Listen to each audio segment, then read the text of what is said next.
Торгобаев депутат, биз жаш парламенттин мүчөсү деп кетпеш элекпиз, биз дос болуп кетишекпиз.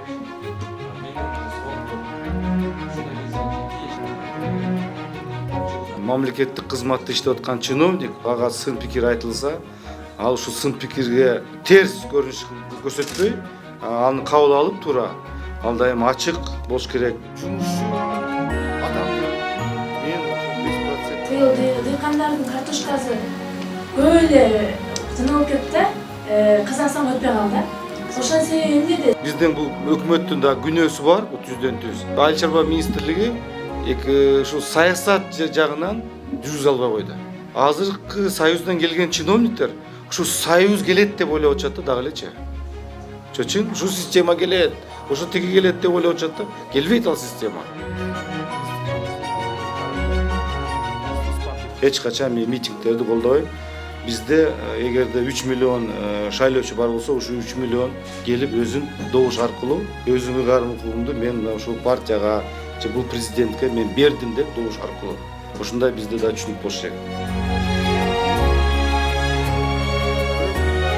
Адистерди чакырып, сиздер ишканаңыздар кааласаңыздар кандай болот? Миграция бул социалдык көйгөй эмес, бул азыр экономикалык көйгөй болуп калыш. Эмне үчүн?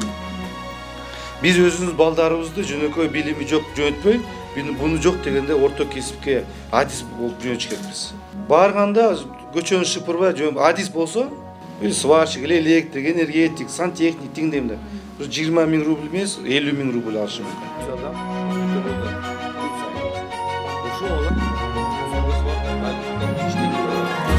Сиздер да ушу көрүп калдыңар, 2005-жылы революция көрүп калдыңар кичинекей кезде, 2010-жылы революция көрүп калдыңар.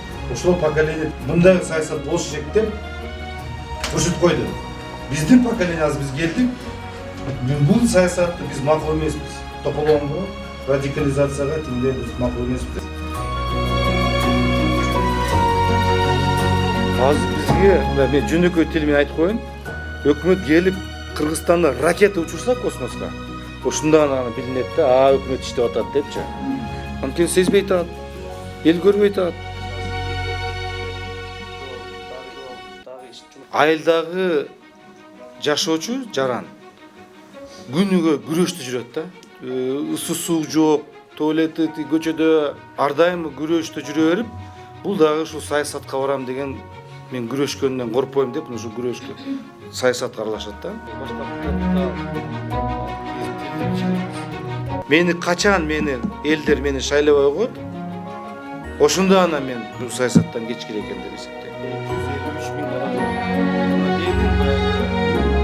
Бул жаман, тиги жаман, бул жаман деп көңүл бурбагыла.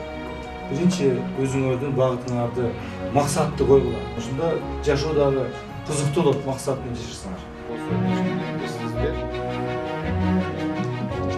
Сизге ыраазычылык, рахмат. Сизге ишиңизге ийгилик каалайбыз. Мындан дагы өзүңүздү чоң салымыңыз деген үмүттөмүн. Мисалы башка депутаттар залда эле сүйлөш керек, бирок кабинетте сүйлөшкөн дагы жаштар үчүн жакшы стимул болот, башка идеялар пайда болот. Рахмат сизге.